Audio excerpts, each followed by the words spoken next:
എല്ലാവർക്കും നമസ്കാരം.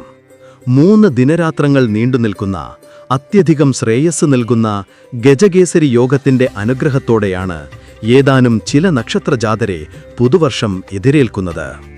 വേദജ്യോതിഷമനുസരിച്ച് ജനുവരി 2-ാം തീയതി തുടങ്ങി 4-ാം തീയതി വരെയുള്ള ഈ ദിവസങ്ങളിൽ ദേവഗുരുവായ വ്യാഴവും ശീതളാംശുവായ ചന്ദ്രനും ഒന്നിക്കുന്നതിന്റെ ഫലമായി നിങ്ങളുടെ ജീവിതത്തിൽ ആനന്ദവും ഐശ്വര്യവും നിറയ്ക്കുന്ന രീതിയിലാണ് ഈ രാജയോഗം ഉടലെടുക്കുന്നത്.